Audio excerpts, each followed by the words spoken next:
Muy buenos días a todos. Muchísimas gracias por acompañarnos en este webinar, este nuevo webinar de ESES Inversiones. Como hacemos habitualmente, damos 5 minutos de tolerancia para que se terminen de conectar y cada uno pueda acomodarse, así damos inicio a la presentación. Gracias.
Bueno, ahora sí, si estás, Diego,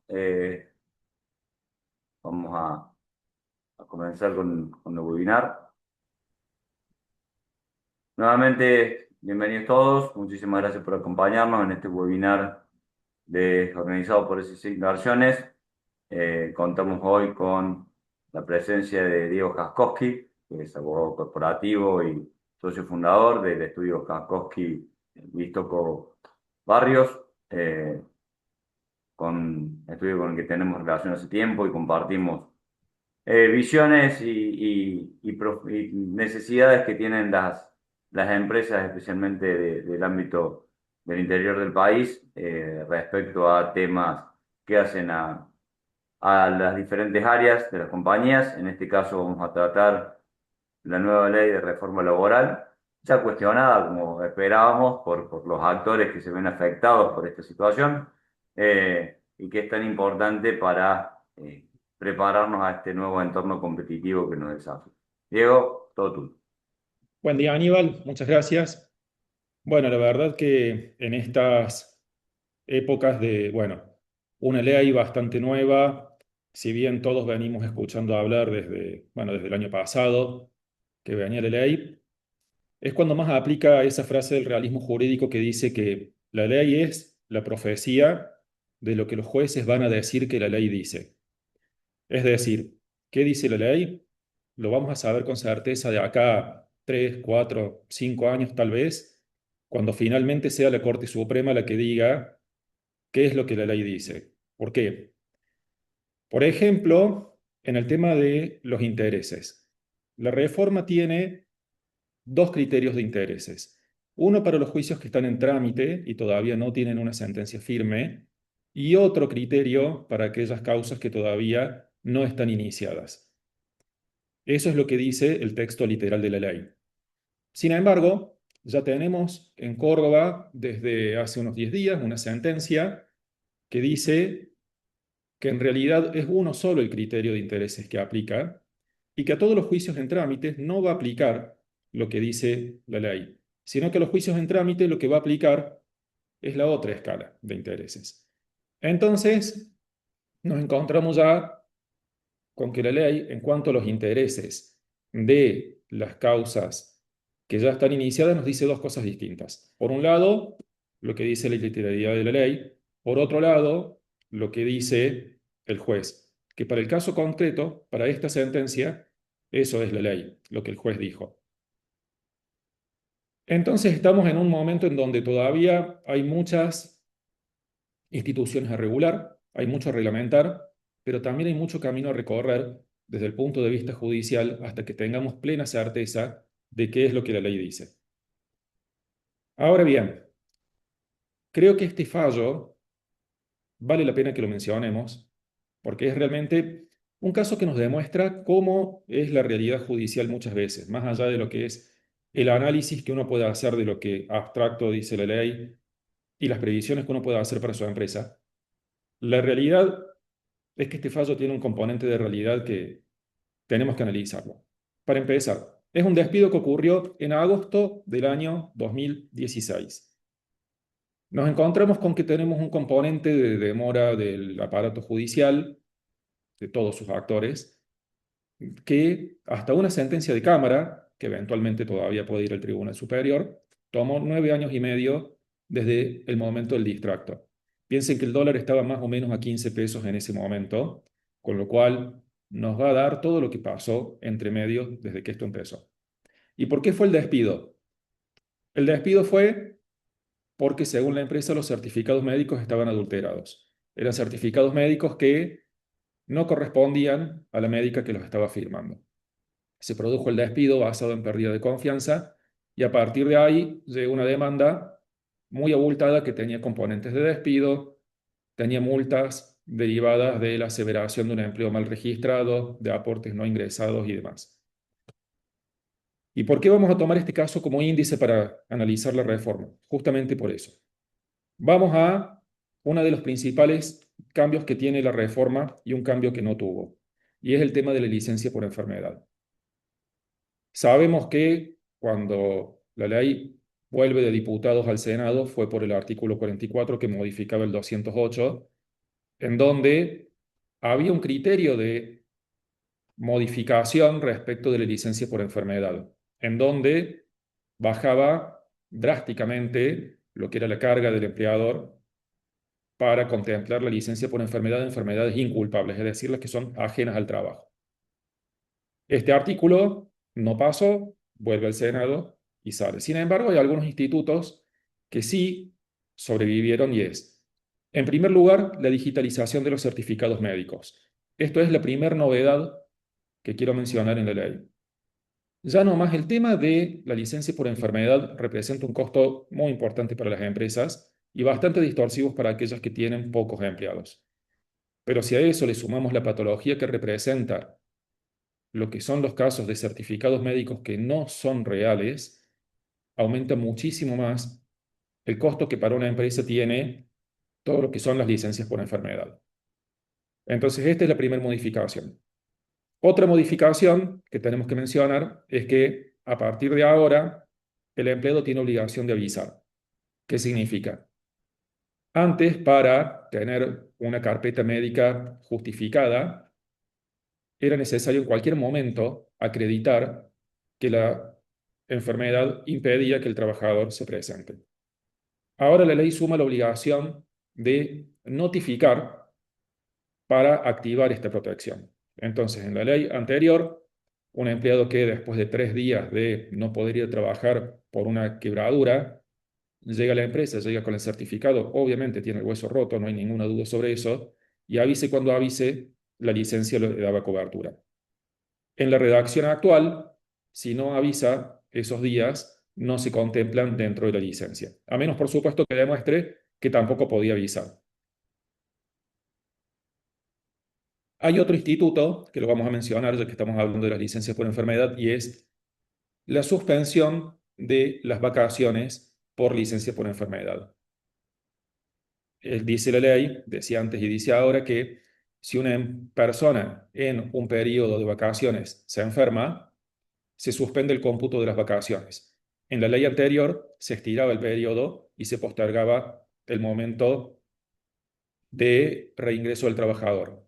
En la redacción actual, sujeto a la facultad de control que puede tener el empleador, estamos en el siglo XXI y la verdad, hoy sí puede ser que haya una posibilidad de control a distancia, y sujeto a la posibilidad de control del empleador es que se suspende las vacaciones, pero el trabajador tiene que volver el día que estaba previsto. ¿En función de qué? De cuidar la organización de la empresa. Los días de vacaciones que no disfrutó por la enfermedad se los puede tomar más adelante, no los pierde, pero el día de reincorporación no cambia. Ahora bien, volviendo a nuestra causa, el grueso de los rubros que se reclamaron han sido los rubros del despido, como normalmente ocurre. En este caso, en una relación de 8 años de antigüedad, razón por la cual lo que se reclama son 8 sueldos en concepto de la indemnización del artículo 245. Bueno, este es un tema que tiene la gran novedad que es el FAL, el Fondo de Asistencia Laboral. No lo piensen como algo para tomar una decisión de inmediato ahora, porque todavía falta la reglamentación. En teoría, esa reglamentación tiene que estar para mediados de años. Se puede postergar y así no se postergue. Una vez que se reglamente, las empresas van a tener 6 meses de periodo de carencia hasta poder empezar a usar este fondo para solventar cualquiera de las indemnizaciones que ponen fin a la relación laboral. Razón por la cual en el escenario más optimista, la primera desvinculación que puede ser afrontada con este fondo va a ocurrir a partir del mes de enero del 2027.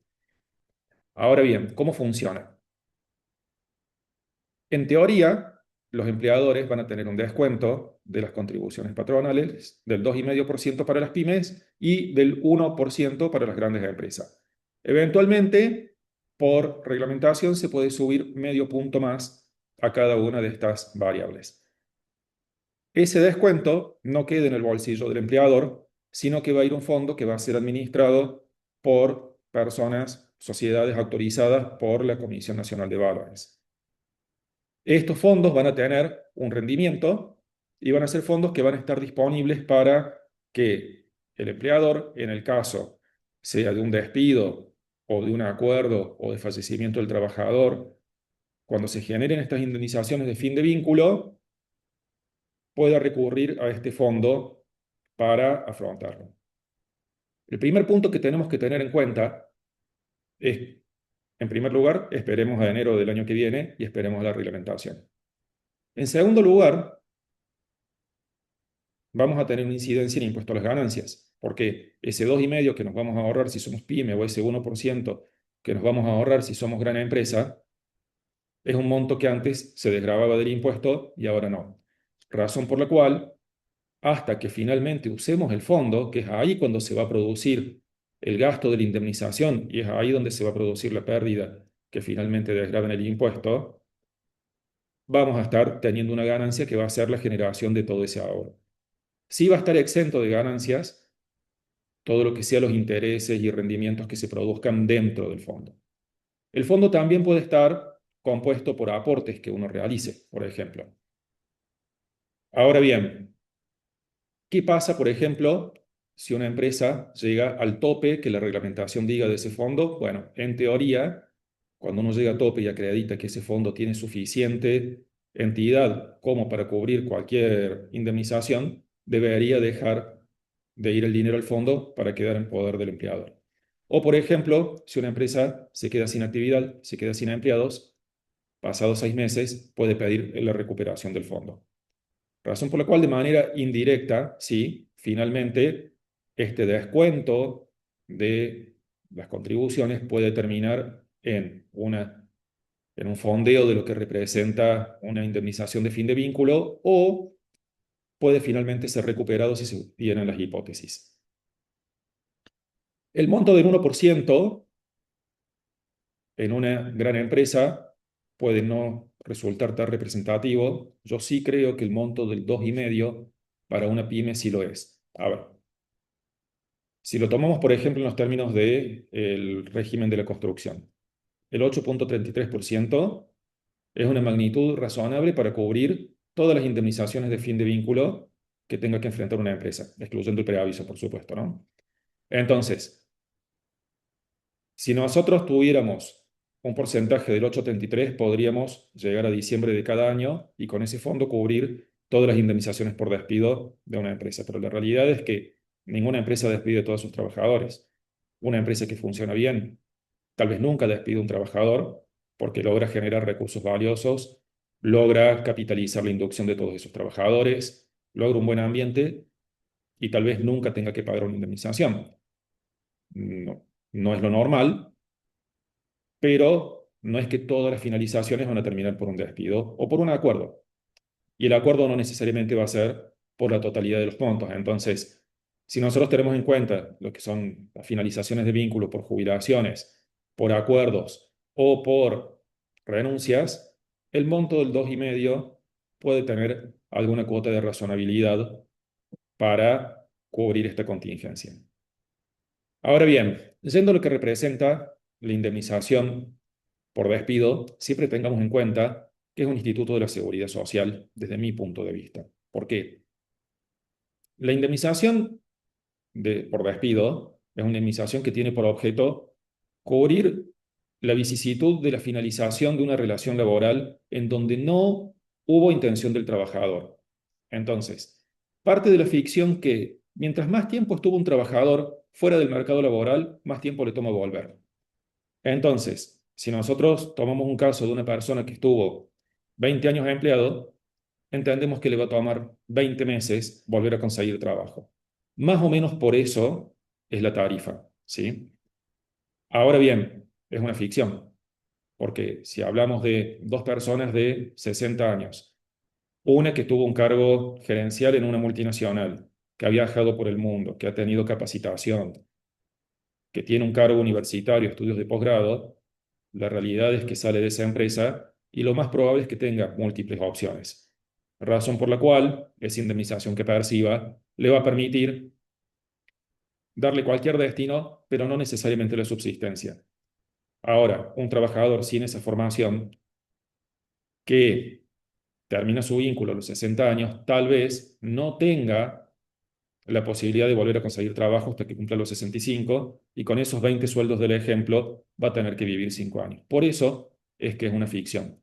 Ahora bien, el interés de que una persona pueda seguir teniendo un nivel de vida digno pese a una vicisitud involuntaria, indeseada, es un interés de la población en general y no necesariamente es una responsabilidad del empleador.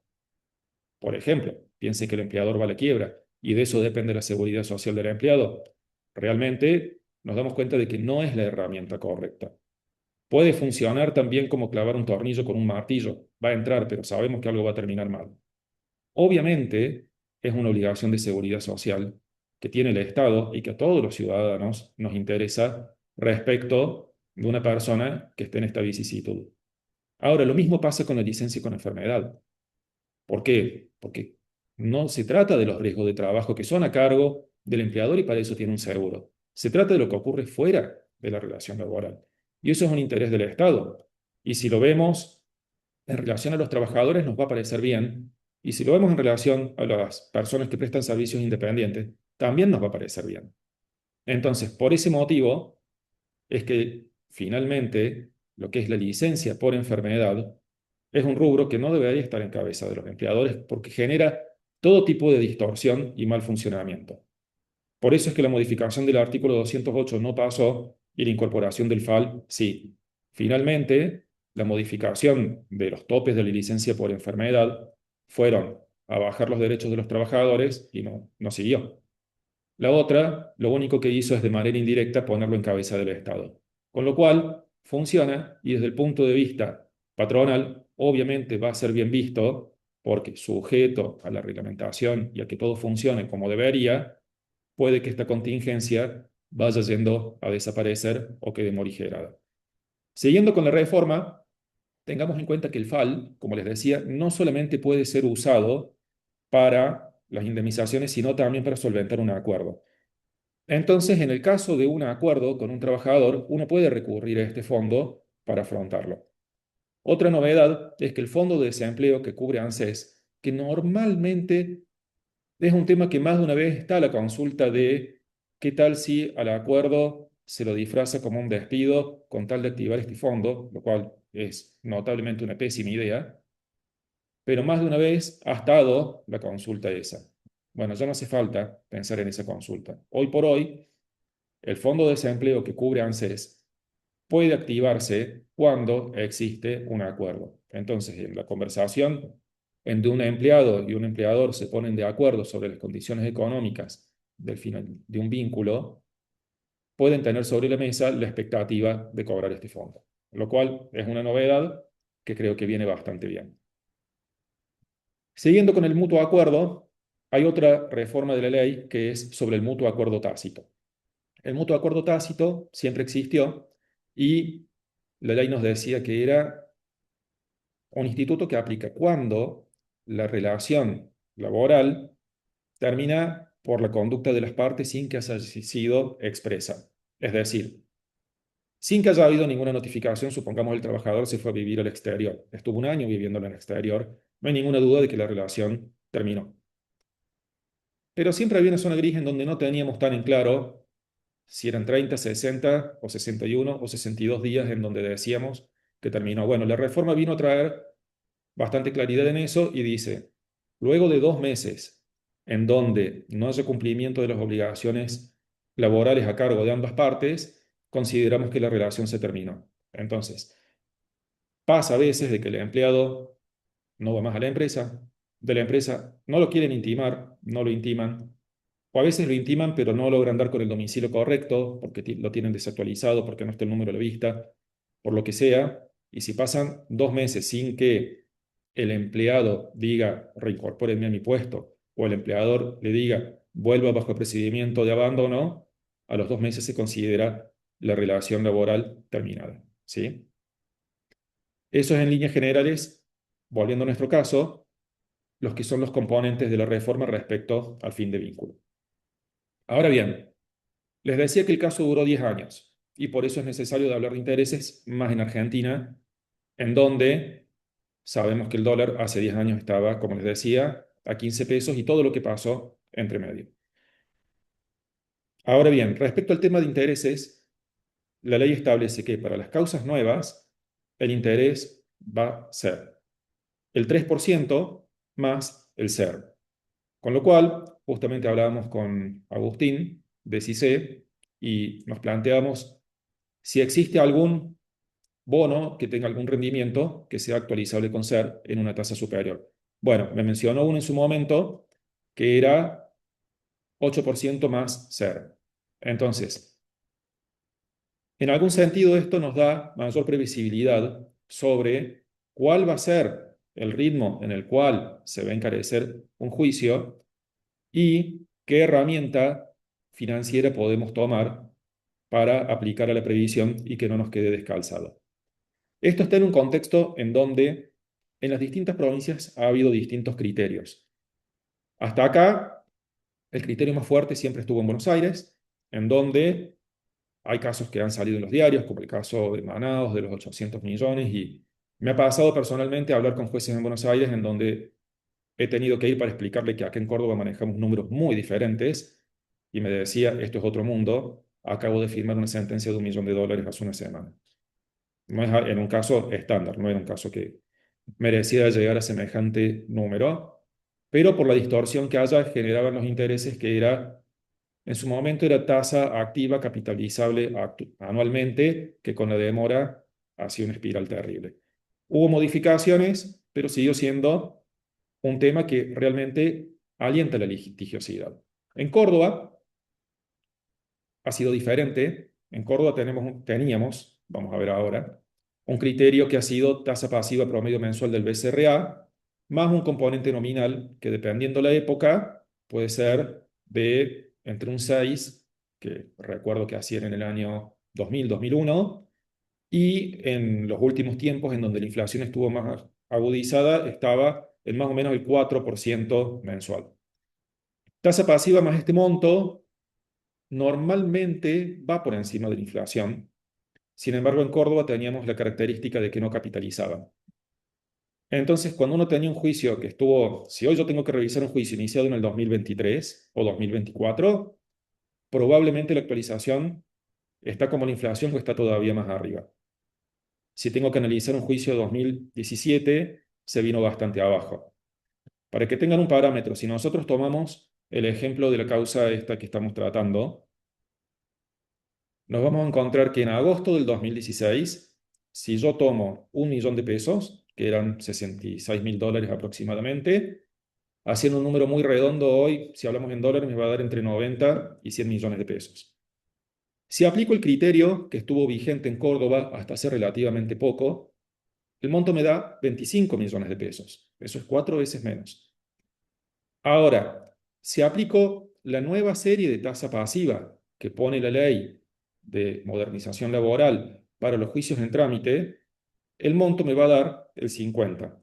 Sigue siendo tasa pasiva, pero tiene una serie de encadenamiento diario, por eso termina dando un monto superior. Ahora, si aplico el SER, me termina dando más o menos 150 millones de pesos. Y la ley dice que tiene que ser como mínimo el 67% del SER.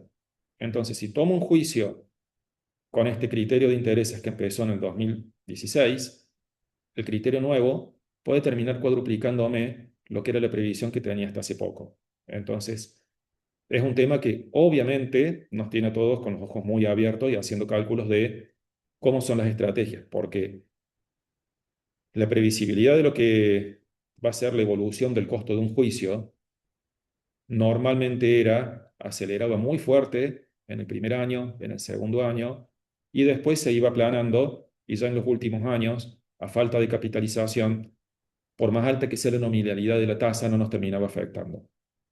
Hoy es un universo totalmente distinto, en donde tenemos una tasa lineal, que tiene el componente que es el SER, y además tiene este 3% anual que aplica de manera pura.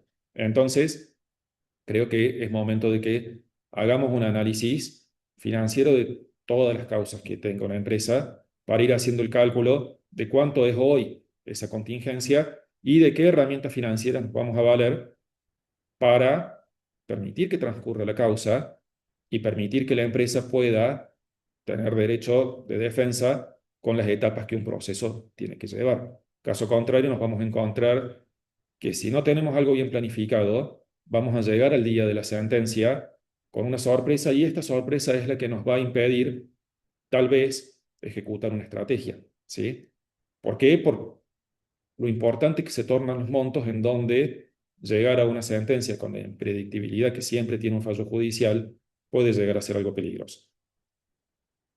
Bien, hasta ahí la cuestión de intereses, en donde, como les decía, para resumirlo, en esta sentencia lo que dijo el juez es, no tenemos por qué distinguir entre dos iguales, que son dos trabajadores que podría ser uno con un juicio que no inició y otro con un juicio que ya está iniciado.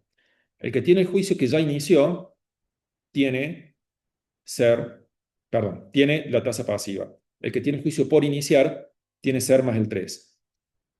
Y lo que ha dicho este tribunal es, no hay motivo para distinguirlos, no debería distinguirlos la ley, la Constitución dice que son iguales, a los dos aplica la misma tasa. La realidad es que el argumento es bueno, no hay que yo haya encontrado motivos por los cuales existe esta distinción. La sospecha, lógicamente, pasa por los juicios existentes en Buenos Aires, que tienen tasas bastante inaccesibles. Pero tampoco hay en los debates del Senado, cuando se trató de esto, sí se trató de que la tasa pasiva no era suficiente, pero no hay ningún argumento que se haya tratado públicamente sobre por qué esta distinción. Bueno, ahora bien, el juicio finalmente se pierde porque se pierde en el grueso. Los intereses aplicaron sobre los 5 días de agosto que quedaron pendientes de pago, sobre el proporcional del aguinaldo, que siendo agosto era la sexta parte del medio aguinaldo, y por el proporcional de vacaciones. El resto de los rubros no prosperaron. Al no prosperar, sigue habiendo igualmente una imposición de costas a la parte condenada, por más que haya sido condenada en una mínima parte. Sobre las costas también ha habido una modificación en la ley y lo que dice el tribunal es, lo que dice la ley es que el tribunal no puede pasarse del 25% del monto de la demanda en las costas del juicio. En Córdoba tenemos un 4% de entrada que es tasa de justicia y caja de abogados. Si tenemos el 20% estándar de honorarios, que dependiendo puede ser un poco más, un poco menos, dependiendo el caso y la regulación, y tenemos que sumar a eso el costo de los peritos, no va a ser raro ver sentencias que tengan que tomar a prorrata estos montos para no pasarse del 25%, que es el tope que actualmente establece la ley. Ahora bien, dentro de los reclamos, como les decía, también está todo lo que eran las multas. Las multas ya no es novedad, estaban derogadas, siguen derogadas. Vemos todavía algunos planteos de inconstitucionalidad respecto de las multas, pero la verdad es que el tema hoy está bastante pacífico. Nosotros creemos que en gran medida va a ir bajando todo lo que es la informalidad. ¿Por qué? Porque la ley, en primer lugar, dice a partir de ahora, con la reforma, que todos los sueldos tienen que pagarse sí o sí bancariamente. Fue noticia hace 3 semanas de que las billeteras quedaron afuera. Ahora, al punto que nos interesa a nosotros, sabemos que todo el dinero de cualquier persona que tenga un salario lo va a terminar cobrando bancariamente con toda la trazabilidad que eso implica, tanto al momento del pago, lo cual no es ninguna novedad, pero también al momento de gastarlo, sabemos que es mucho más cómodo pagar a través de un QR, tener la plata en una billetera virtual con los rendimientos que eso implica y demás, razón por la cual el camino a la formalidad del consumo es inevitable. Es normal escuchar en empresas que tienen consumo final, por ejemplo, del rubro gastronomía, cómo el combo de dinero físico versus dinero electrónico se ha dado vuelta. Si antes era 80-20, hoy es 20-80. Ahora bien, esa trazabilidad del dinero creo que la vemos también en lo que es relativo a todas las relaciones de la zona gris del monotributo. ¿Qué es la zona gris del monotributo? Por un lado, nosotros tenemos las relaciones de empleo, por otro lado, tenemos lo que son las relaciones independientes de prestadores de servicio, de obra, de flete, de lo que sea. Ahora bien, ha cambiado la presunción porque en la redacción anterior, la ley nos decía que, acreditada una prestación de servicios, se presumía que era laboral, a menos que el empleador demuestre lo contrario. Entonces, judicialmente era necesario antes, en la ley anterior, simplemente demostrar el hecho de la prestación del servicio. Y a partir de ahí, era el empleador quien tenía que tener suficientes elementos de prueba para demostrar de que la relación era independiente.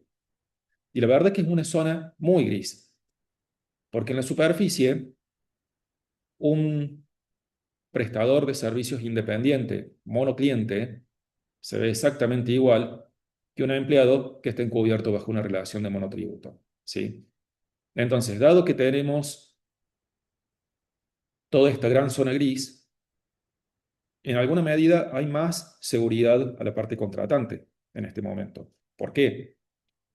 Porque ante la posibilidad de un reclamo, ante la posibilidad de que en una relación de prestación de servicios, la persona que brinda los servicios diga que la relación era realmente laboral y no era independiente, antes tenía que probar el empleador. Ahora no. Ahora, quien invoca la dependencia tiene que probar esa dependencia. Recordemos que la dependencia es económica, técnica y jurídica. Económica porque es el empleador quien dispone cuáles son las condiciones en donde se va a hacer el intercambio de servicios contra dinero. Es técnica porque el empleador normalmente es el quien dispone cómo va a realizarse. No es necesariamente que siempre ocurra así, porque muchas veces los empleados son más calificados que el empleador respecto de la especialidad, pero esencialmente jurídica, porque es el empleador el que dispone los términos en que se va a prestar la relación. Esta triple dependencia sumada a la integración dentro de la estructura de la empresa es lo que convierte a una relación en laboral. Entonces, más allá de que la realidad no cambia, es siempre la misma, a la hora de invocar en un juicio que ha habido un fraude a la ley y que se ha usado una figura civil para encubrir una laboral en pos de tener un ahorro de costos, el punto de partida procesal es totalmente distinto. En un caso, había que demostrar que no era laboral, cuando ahora es el empleado, el prestador de servicios, dependiendo, quien tiene que demostrar que la relación sí ha sido laboral. Ahora, volviendo al tema de trazabilidad, lo curioso es que para desactivar esta presunción, tenemos que hablar de una profesión y de un oficio, lo cual sí, es normal, pero también nos pide la ley que exista una facturación y que el pago sea bancarizado. Ahora, ¿qué tiene que ver la bancarización del pago y la facturación con que estemos frente a una relación que sea dependiente o no? Nada. En ninguno de los tres aspectos de la dependencia que mencioné, y el último aspecto que es la integración de la empresa, va a variar si el pago es en efectivo o si hay o no el cumplimiento de la documentación fiscal que es la emisión de la factura. Entonces, vemos cómo la realidad es que entre ambos institutos, que son el pago de salarios obligatorio, bancario, bajo pena de nulidad, y que para desactivar esta presunción, el pago también tiene que ser electrónico, nos vamos a encontrar con que el universo de trabajadores y de prestadores de servicios van a terminar manejando todos sus ingresos de manera electrónica y trazable. Razón por la cual, hablando con empresas que están expuestas al consumo final, obviamente que nos dicen que dado que sus ingresos han estado absolutamente trazables, bajo ningún punto de vista se les ocurre tener una relación laboral no registrada. Caso contrario, el costo impositivo que tiene eso no tiene ninguna razón de ser. Entonces, ese es el motivo por el cual, además de que las multas están derogadas, creemos que poco a poco el empleo no registrado va a ir estando disuadido para los empresarios.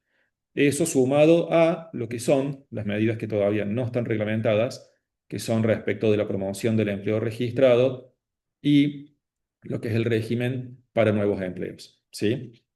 Entonces, eso es hasta acá más o menos cómo nos vamos encontrando con la situación.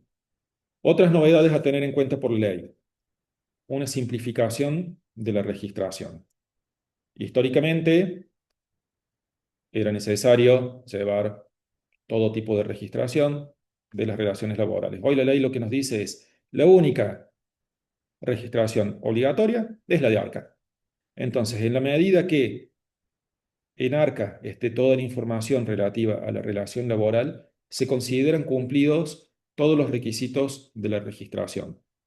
Incluso desaparece el certificado del artículo 80 porque la ley dice que con que esté disponible la información de la relación laboral en ARCA, se considera que ya está certificada.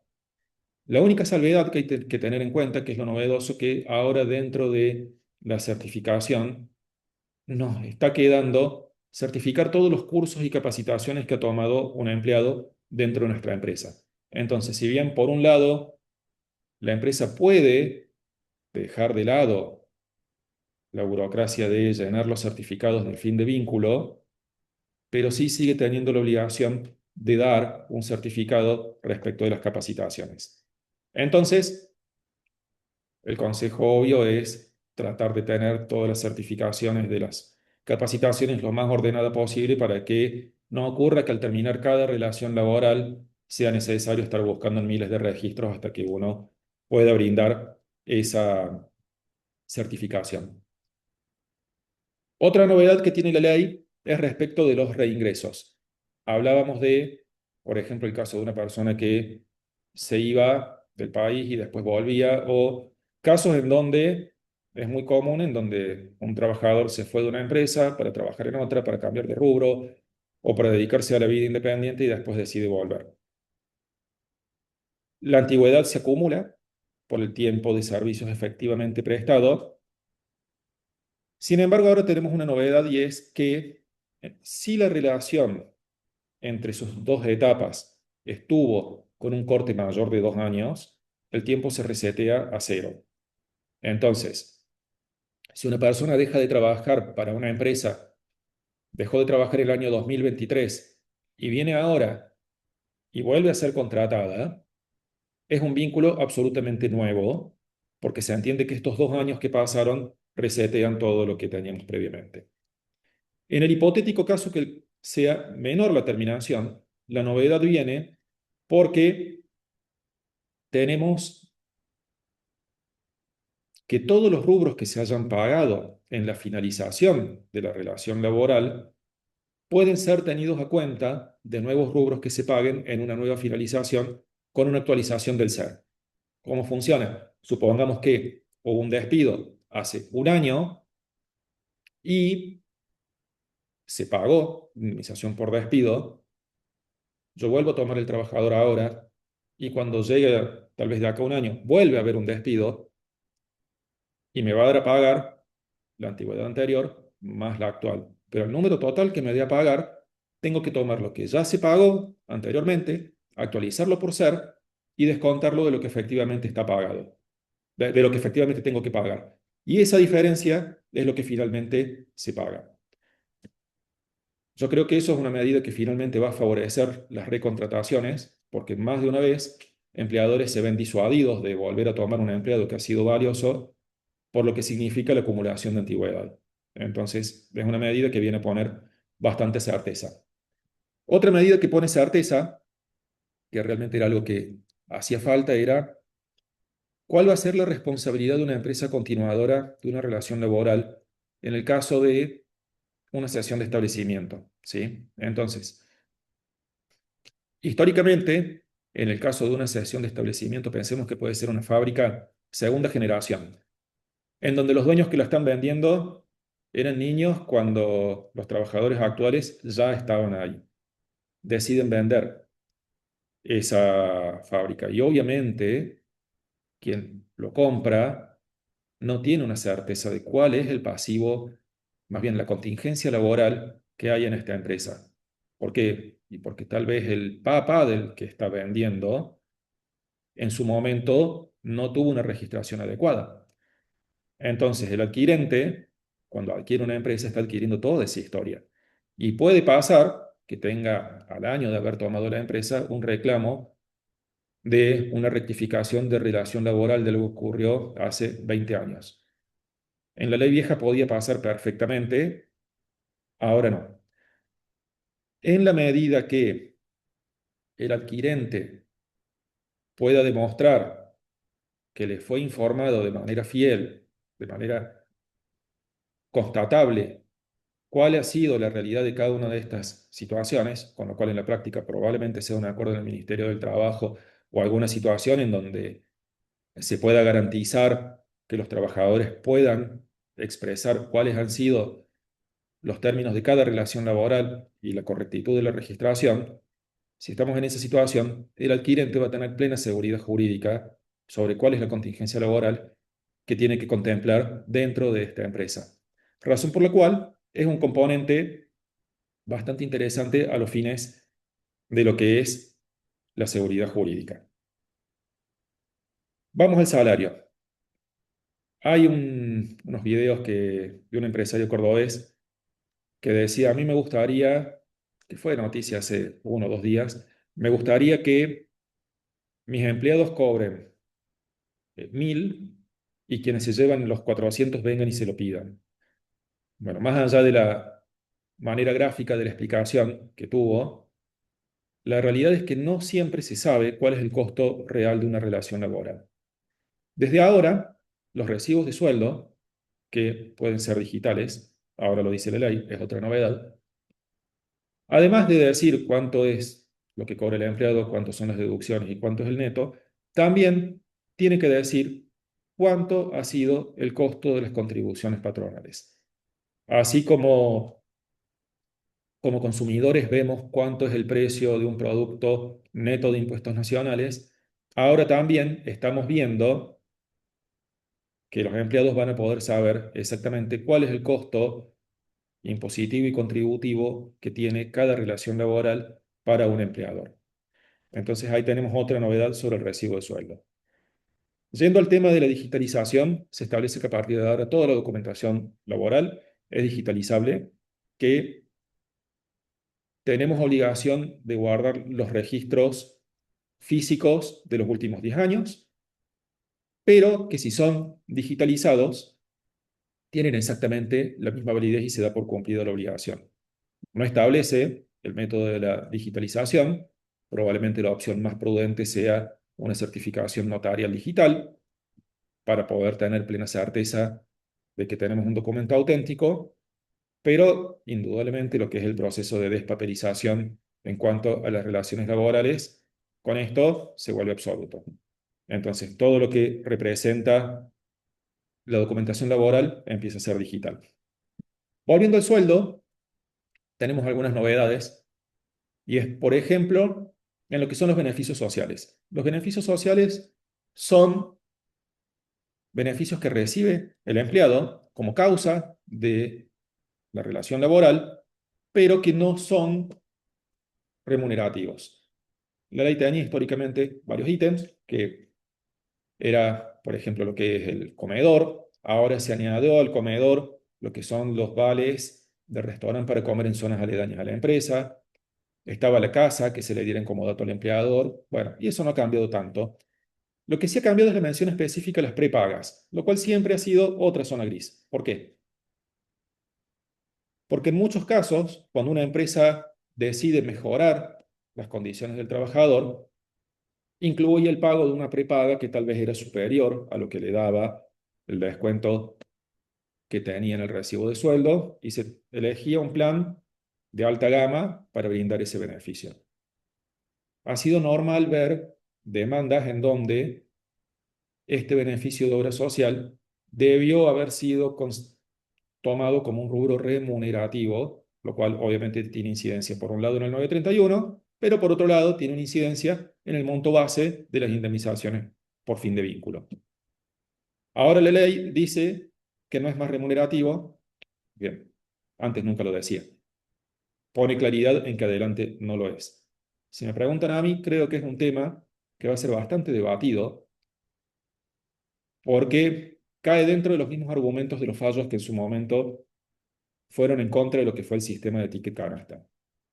Ticket canasta fue una figura de los 90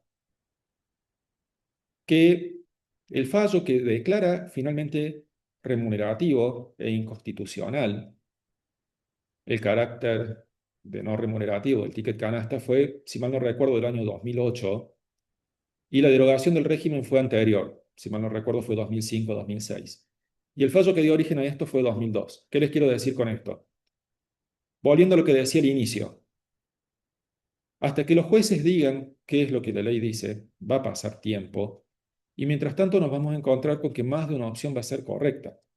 En el caso que estamos hablando, que les digo de los tickets canastas, cuando finalmente se expide la corte y tenemos una jurisprudencia pacífica desde entonces, el régimen ya había sido derogado un par de años antes.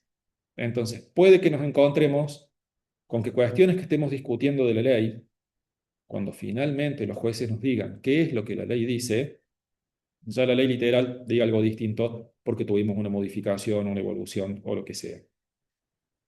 Con lo cual, obviamente que nos preguntamos con qué criterio vamos a ir tomando las decisiones hasta que sepamos cuál va a ser finalmente la ley. Bueno, obviamente que nosotros partimos de la literalidad de la ley, pero siempre teniendo en cuenta que va a haber un margen de contingencia, pero que ese margen de contingencia normalmente es mínimo, porque para que un juez diga en un caso concreto qué es lo que dice la ley, es realmente la minoría.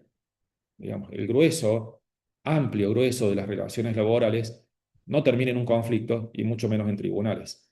Existe un caso cada tanto en donde sí puede que se genere una contingencia, puede que un tribunal resuelva algo diferente a lo que nosotros esperábamos, pero sin embargo va a ser la inmensa minoría. Por la otra inmensa mayoría, las relaciones no son conflictivas, razón por la cual la literalidad de la ley es lo que tenemos que tener en cuenta para las decisiones del día a día. ¿Sí? Ahora bien, otro elemento del sueldo, ya que estamos hablando de esto, es la incorporación de los componentes dinámicos de la retribución del empleado. ¿Qué son componentes dinámicos? Por ejemplo, los premios. Es el mejor ejemplo que podemos tomar. Está más de una vez la consulta en donde se nos pregunta qué pasa si implementamos un premio. ¿Es un premio individual o es un premio grupal? Pongámosle un premio grupal. ¿Qué tan alta está la vara? Y está bastante baja. ¿Qué tan posible es que el premio se logre de manera permanente? Ampliamente posible. Y si después me preguntan, después de 2 años de ese premio, que se logró los 24 meses uno por uno, por toda la empresa, ¿lo podemos dar de baja? Y es una gran pregunta, porque la realidad es que sobran fallos que dicen que ese ejemplo termina siendo un derecho adquirido en donde ya no podemos volvernos atrás. Entonces, por supuesto que cada vez que en una empresa se decide implementar, por ejemplo, un premio, es decir, un componente variable para tomar un criterio de flexibilización de la retribución, más de una vez nos encontramos con decisiones más bien tímidas por miedo al riesgo de que se genere una consecuencia que no está dentro de la planificación original. Hoy el artículo 104, en su nueva redacción, nos dice que se entiende que el sueldo puede tener componentes dinámicos y que van a ser remunerativos, van al 931, pero que no van a ser considerados permanentes, razón por la cual podemos implementarlos. Obviamente que va a requerir un trabajo serio de comunicación de las condiciones de, por ejemplo, el premio, para dejar bien en claro cuándo ocurre, cuándo no, cuándo empieza y cuándo termina, y demás condiciones que consideremos, pero en la medida que sea una medida que se comunique de una manera válida, de una manera clara, de una manera completa, tenemos mucho más tranquilidad del lado de la empresa que va a dar estos premios para que finalmente se anime y lo haga y pueda brindar a sus trabajadores la posibilidad de tener este tipo de incentivo. Hablando de flexibilidad, tenemos un componente novedoso que es la jornada. Se habla del banco de horas. No es ninguna novedad. El banco de horas, por ejemplo, ya existía en el convenio de pasteleros. El convenio de pasteleros tiene lo que se le dice la jornada anualizada. Entonces, está dentro del convenio y sí, ocurre que en este convenio, de acuerdo a la estacionalidad, hay cierta discrecionalidad para acomodar la jornada. La novedad es que ahora no es necesario que sea algo convencional, es decir, algo que esté en un convenio colectivo de trabajo, sino que puede ser un pacto individual. Entonces, mediando acuerdo entre empleado y empleador, puede hablarse de compensaciones en relación a la jornada. Entonces, en la medida que se respete un descanso diario de 12 horas y semanal de 35, podemos alterar la jornada de manera que tal vez una persona trabaje 3 días, 10 horas, y que después esas horas las restamos de las 2 jornadas subsiguientes. Puede ser que la flexibilidad lo usemos en ámbitos semanales. A lo mejor la estacionalidad de la empresa requiere más jornadas laborales las primeras 2 semanas del mes que las 2 subsiguientes.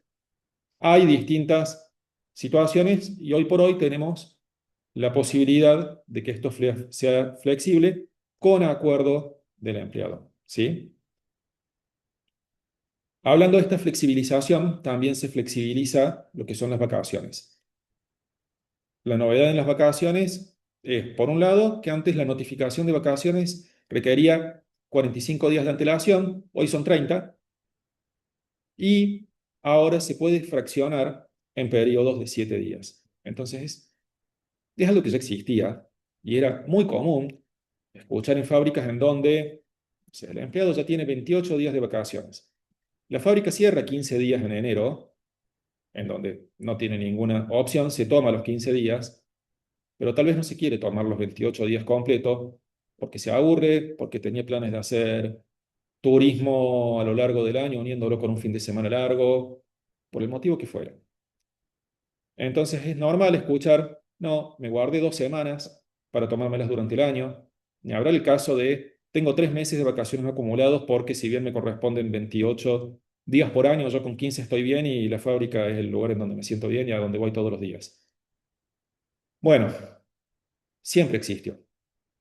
Ahora está flexibilizado legalmente. Entonces, va a seguir existiendo en los términos que existió antes, solamente que ahora no nos genera una contingencia.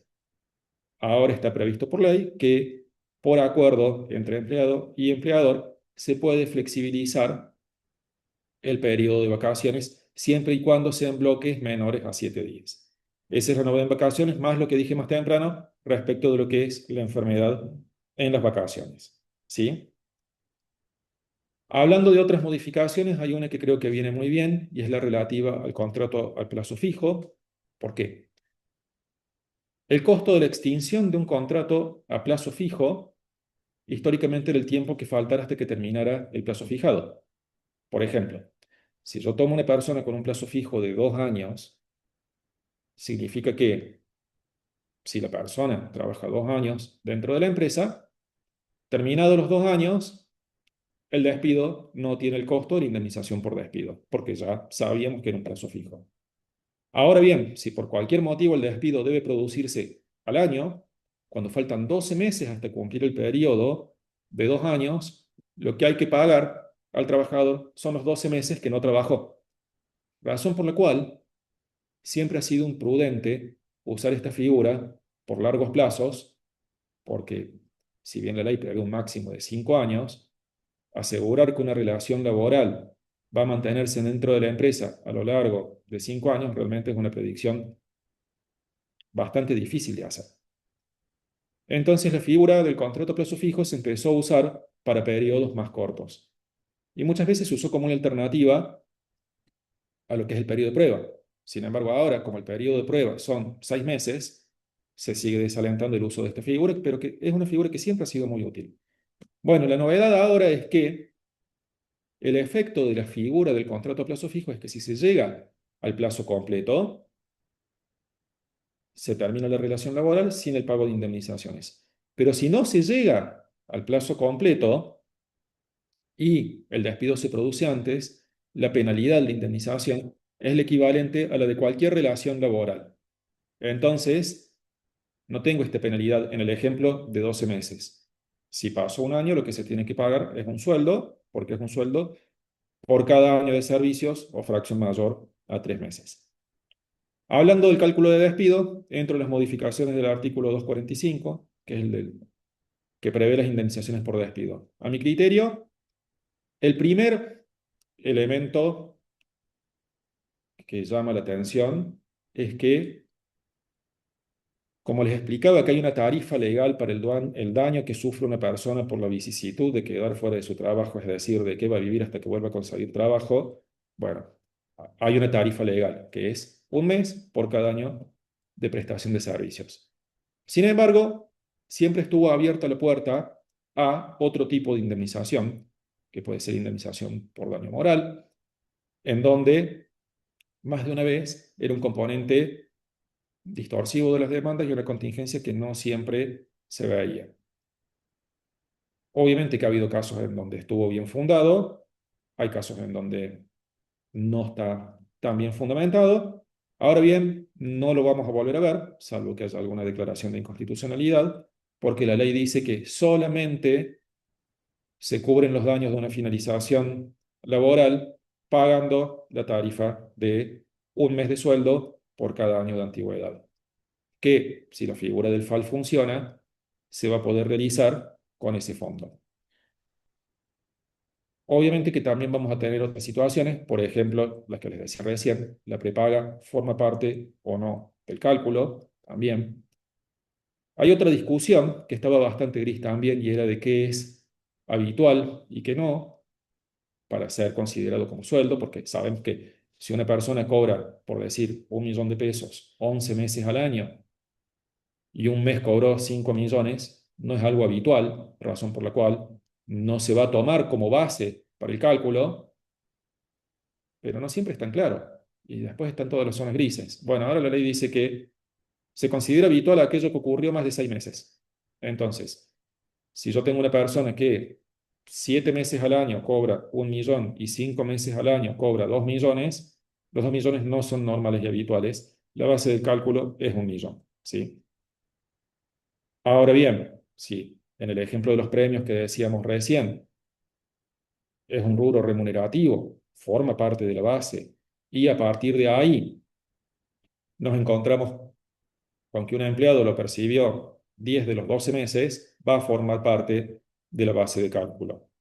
Reitero, vamos a tener alguna zona gris y motivos de discusión respecto, esencialmente yo creo el tema de las prepagas, va a ser un tema que va a ser motivo de planteos de constitucionalidad de la ley.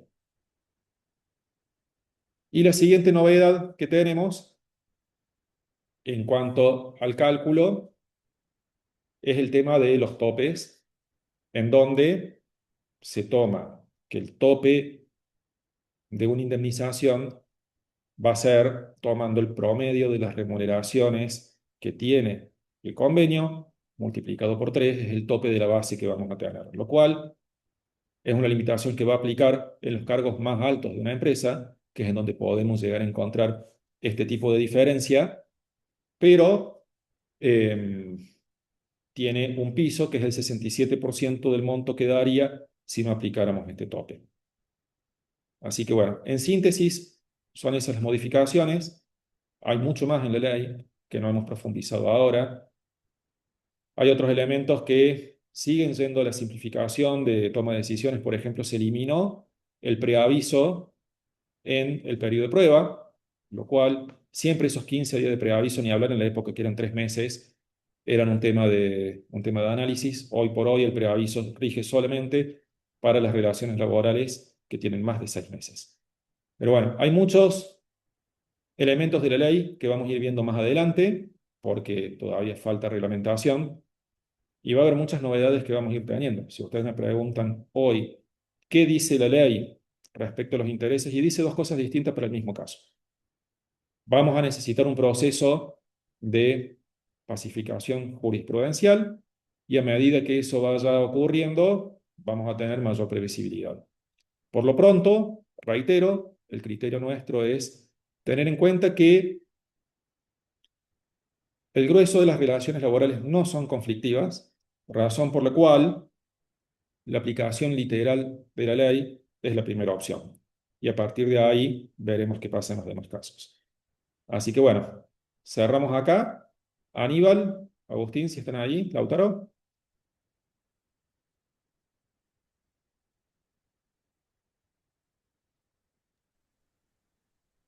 Bueno, Diego, primero que nada, reiterando las gracias por tu exposición. Trasladarte, o mejor dicho, aclaro a cualquiera que quiera poner una pregunta que por favor la escriba ahí en el chat y nosotros se la trasladamos. Yo te dejo dos o tres cosas que creo que son importantes. Primero, a ver, si vos tuvieras que decir de todos estos puntos que mencionaste, ¿dónde ves el foco que un empresario debería hacer? Decir, "Che, mira, esto realmente te cambia la situación que tenías hoy, se supone que a favor, digamos, ¿no? De darte certidumbre respecto a ciertas contingencias que hoy existen, o que te baja ciertos costos, o que te da flexibilidad. Así que esto realmente es importante, digamos, para la gran mayoría de las empresas. Para mí el primer tema acá es el tema intereses. Hoy por hoy, lo que son las contingencias, las tenemos que recalcular todas. Si vos tenés una empresa que tiene 20, 30, 50 juicios, lo que representa eso, ahora cuando tengamos que hacer el informe trimestral, va a ser un número totalmente distinto. Tenemos que recalcular todo y te lo digo cuando veo los números, pero me parece que va a dar muchísimo más de lo que estaba dando ese cálculo. Entonces, para empezar, en cuanto de términos de contingencia, preparémonos para experimentar una gran pérdida, que obviamente va a ir al balance a fin de año, en cuanto a lo que va a representar los intereses y su nuevo cálculo, especialmente con causas viejas. De lo que era el criterio de Perdóname, ¿y decisión, eso por el ajuste por inflación? ¿Por qué? es porque ahora se usa ser.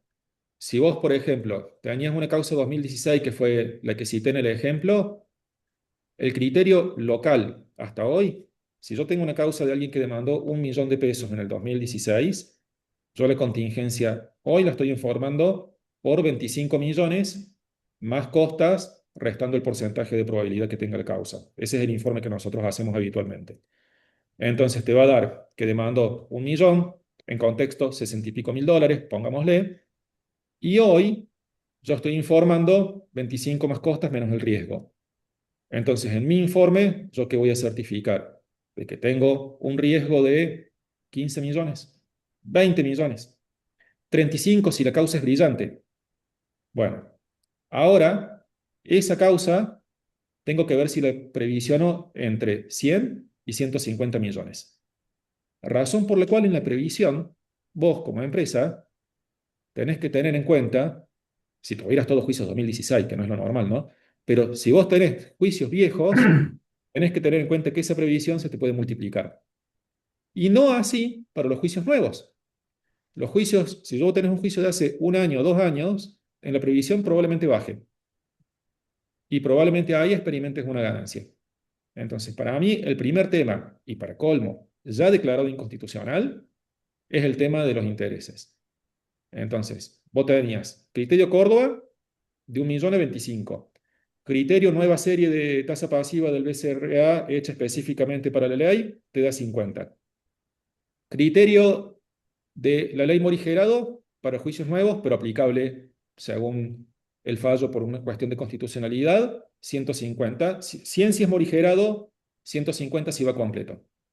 Entonces, es mucha la diferencia numérica si vos tenés una empresa que tiene una buena contingencia y eso te va a impactar directo en el balance.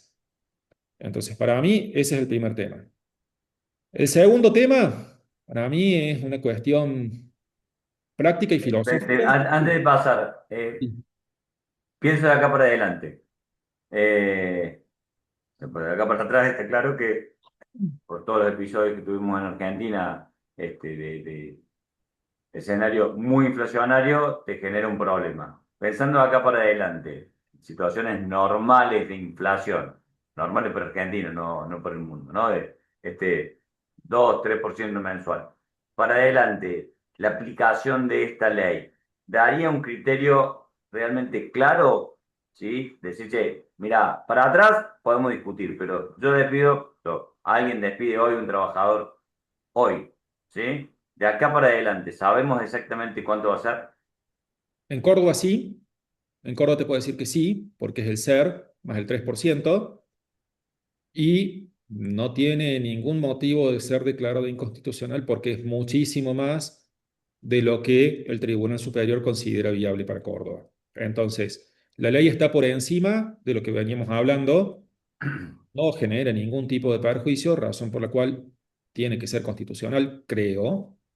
Entonces vos tenés una previsibilidad absoluta que toda tu contingencia laboral, todos los juicios que vos tenés, son SER más el 3.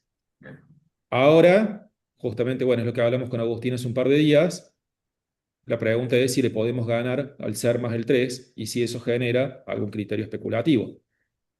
Me dice que hay bonos que son el ser más el 8. Bueno, en ese caso, a lo mejor hay algunas hipótesis en donde la empresa haga negocio esperando porque le rinde más tener un bono que lo que avanza la contingencia. Bueno, son análisis que se irán haciendo, ¿no? Bien. Eh, te, te dejo para que marque los otros puntos que consideras importantes. Igual, 100%. O sea, en lo práctico y en lo filosófico. En lo filosófico es seguridad social, no es derecho laboral, no tiene por qué pagarlo el empleador. A todos nos interesa que un trabajador sea de dependencia, independiente, vos o yo. El día que, por algún motivo ajeno a tu voluntad, no podés seguir trabajando, sigas vos y tu familia teniendo una vida digna. Eso es algo básico, es algo básico humano. Ahora, que eso sea responsabilidad del empleador, si me preguntan a mí, no corresponde. Anda también como el tornillo clavado con el martillo, que es la analogía que siempre uso. ¿Por qué? Porque incluso desde el punto de vista del empleado, no lo cubre. ¿Por qué? Si del otro lado tenés una postura, alguien que quiebra, alguien que especula, dependes de que un abogado lo defienda y demás. Eso es seguridad social. Siempre lo ha sido y siempre lo va a ser. Lo mismo que debió ser para las enfermedades. Ahora, que finalmente el Estado diga, lo pagamos, bueno, creo que con el 2,5 para el caso de las pymes tiene que alcanzar, porque como les decía, con el 8,33 te tiene que sobrar, con alguna eficiencia, el 2,5 tiene que ser un monto que medianamente alcance, porque nadie despide a todos sus empleados todos los años. Aclárame algo ahí que tiene que ver con esto. Entiendo que lo mencionaste, pero hago un refuerzo. Eh, Hay una masa salarial de 1.000 millones de pesos por año, ¿sí? O sea, el 2,5 son 25 millones de pesos por año, ¿sí? Si las indemnizaciones a cubrir ese año por el despido de una, dos o tres personas son 25 millones, simplemente la empresa rescata el FAL y paga la indemnización desde el FAL y vuelve a cero. Exactamente. Bien. Incluso Si, lo si, podés usar perdón, en un acuerdo. si pagara 50, rescata 25, pone 25 y paga. Pone arriba lo que desee. Y Bien, lo bueno es que también lo puedes usar para un acuerdo. Hay mucha creatividad a la hora de cerrar una relación laboral y el hecho de que finalmente se ponga que el grueso son acuerdos, que hay un fondo de desempleo también para el acuerdo, que puede usar el FAL para un acuerdo, bueno, eso nos da mucha más transparencia en lo que son las instrumentaciones de fin de vínculo. bien. Entonces, bueno, y la advertencia de tener en cuenta de que estos 25 o 50 millones, los 25 millones en tu ejemplo que pusiste en el fondo, hasta que vos no hagas los despidos, pagas impuesto a las ganancias. O sea, dejas de desgravar lo que antes desgrababas dentro del 931, ¿no? Bien, bien, sí, habrá que ver ahí este, si podés generarte algo al respecto. Seguramente habrá alguna aclaración, pero bueno, la realidad también es que está generando eso no le queda disponible a la empresa una previsión, pero bueno, habrá que ver ahí qué criterio toma Arca, ¿sí? Respecto a eso, ¿no? O sea, ya sabemos que por lo menos lo que se gane en el fondo no va a Eso, generar eso está exento. eso va a estar exento. Habrá que ver, en especial si lo que busca el Estado es que haya menos conflictividad laboral por el lado de los despidos, porque me imagino que si yo te pago, si la empresa te paga usando el FAL o lo que sea, digamos, el riesgo de un juicio debería caer también notablemente, ¿no? O sea, Sí, si bien hay hipótesis en donde un empresario puede recuperar el fondo, convengamos que están hechas para que sean bastante excepcionales. Y bueno, sí, es camino a la disminución de la litigiosidad. Por supuesto que todo hay que verlo en la práctica, pero la previsibilidad respecto de los intereses, el tope de 25% para las costas. También ha habido una modificación respecto de la solidaridad de los abogados en cuanto a las costas, porque ahora la ley dice que cuando está mal estimado el monto de la demanda, el abogado tiene que responder por las costas que eso genere con su propio bolsillo. Entonces, si vos tenés una demanda, habrá que ver qué es mal estimado, ¿no? O sea, si vos simplemente le erraste a la calculadora desde ya que vas a estar dentro de esa hipótesis, el resto será una cuestión probatoria. Pero obviamente que va a llamar a la mesura.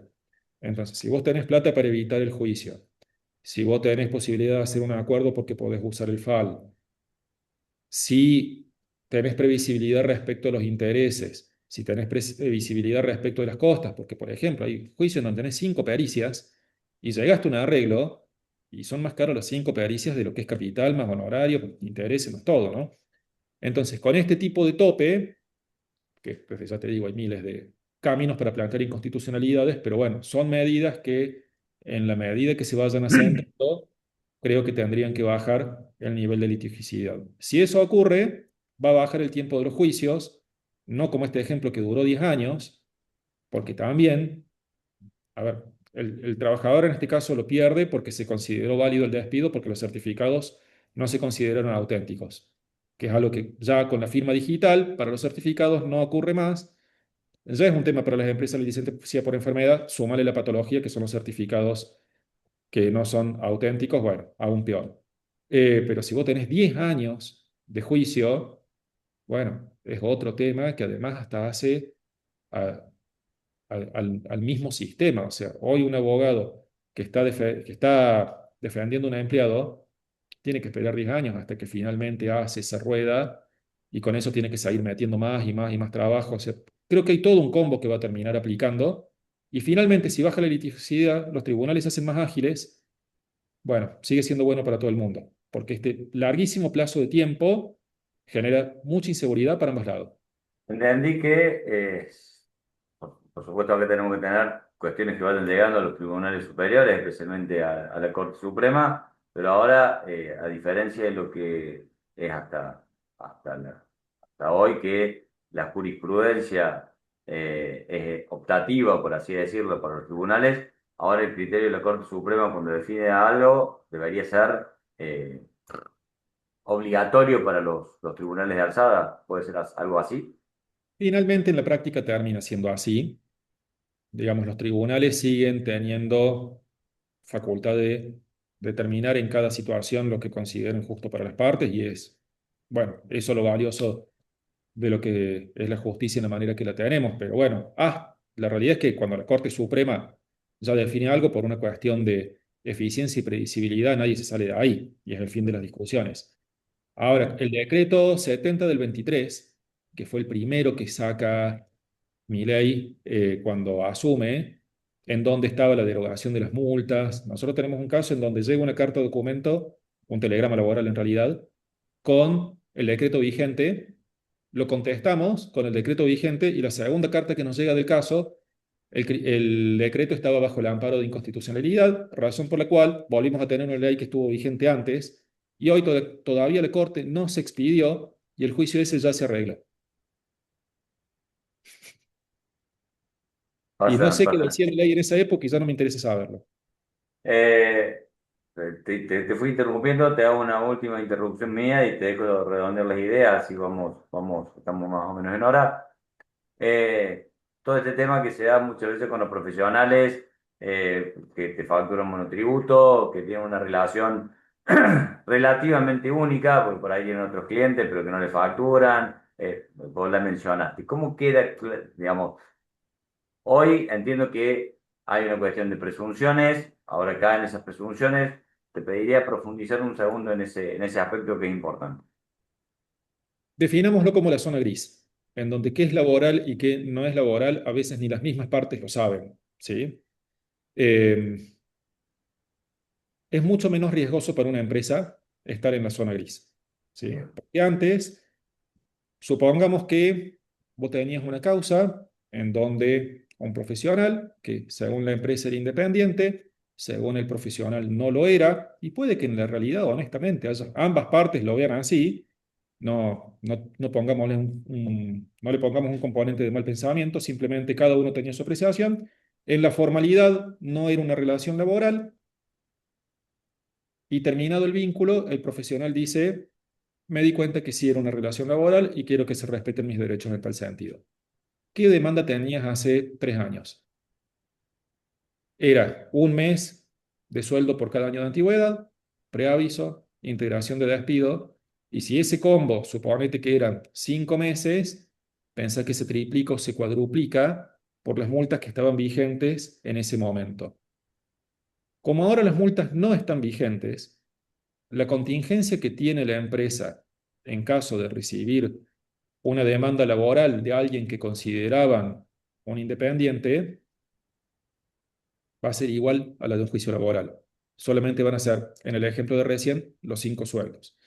Entonces, esa contingencia que de 5 se te podía ir a 20, 25, lo cual hacía tener un criterio mucho más temeroso de este tipo de figuras, hoy desaparece. Y sumado a eso, adentro del juicio, el demandado va a tener muchas más posibilidades porque tiene mucho menos requerimiento probatorio. Antes tenía que demostrar que era independiente. Entonces dañan las consultas de, es independiente pero quiero estar tranquilo. ¿Qué hacen? ¿Hagamos un contrato? Bueno, hagamos un contrato. ¿Qué tiene que decir el contrato? Todo esto. ¿Te va a facturar? Sí, que te facture. Y si la facturación es correlativa o no, no importa si la facturación es correlativa o no. La verdad es que eso no hace la dependencia, pero bueno, es normal que toda esta inseguridad genere miedo. Pero el miedo finalmente genera parálisis, con lo cual muchas veces las relaciones no empezaban. Ahora bien, creo que aquel que va a tomar una contratación de la zona gris tiene mucho menos motivo para tener miedo. ¿sí? ¿Por qué? Porque es más improbable que pierda un juicio y si lo pierde, los montos son mucho más accesibles de lo que eran cuando teníamos el esquema de las multas. Perfecto. ¿Te queda alguna idea adicional que quieras destacar?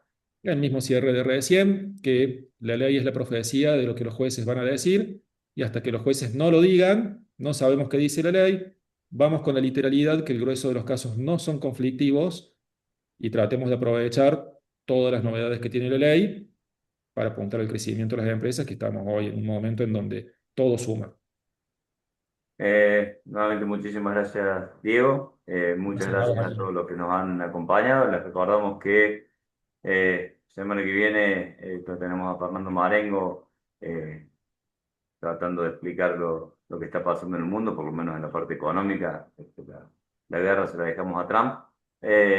Y desde el lado, y el 9 de abril lo tenemos al contador Marcelo Badra, que también va a estar dándonos sus ideas y sus apreciaciones respecto al tema ley de inocencia fiscal, que vino con todo este paquete, y bueno, van cambiando una dinámica, por lo menos van marcando un rumbo que parece ser un poco más pro negocios, más allá que la economía sigue teniendo sus temas. Así que acompáñennos. Muchas gracias y nos vemos la próxima. Gracias. Hasta luego.